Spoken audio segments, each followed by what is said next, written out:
1 Timothée 5,8 nous dira: si quelqu'un ne prend pas soin de sa famille et il a renié la foi, il est pire qu'un incroyant.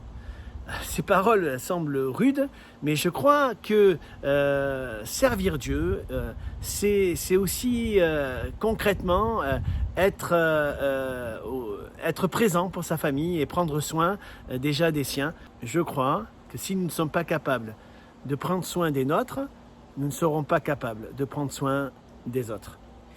Il y a quelques années, j'étais jeune pasteur, assez zélé et fougueux pour le Seigneur, et je crois que je le suis encore par la grâce de Dieu. J'étais à fond vraiment dans le ministère. Il y avait un déséquilibre et en fait j'étais jamais à la maison et je pensais que j'étais un papa et un époux exceptionnel, mais de par mon absence je ne pouvais pas être présent suffisamment pour ma famille. Et une chose que je ne savais pas, c'est que mon épouse, en fait, dans le secret, elle priait et elle pleurait, et elle disait au Seigneur que elle ne pensait pas que le service, ça allait être ça. Elle ne pensait pas que le ministère allait nous éloigner l'un de l'autre. Et sa prière, Dieu l'a entendue et Dieu m'a ouvert les yeux. J'en avais bien besoin à l'époque pour me recentrer sur ce qui est important. Et je crois que Dieu veut nous recentrer sur ce qui est véritablement important.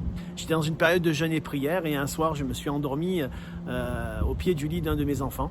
Et j'ai entendu un bruit et en fait, je me suis retourné et j'ai vu une personne en blanc et je savais que c'était le Seigneur.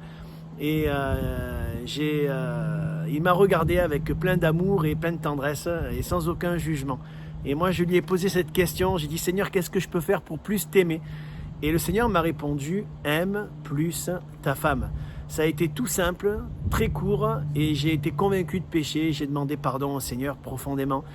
Et dès le lendemain, je suis allé voir mon épouse, mes enfants, et je leur ai demandé pardon. Je leur ai dit: voilà, je vous demande pardon les enfants, et je te demande pardon ma chérie.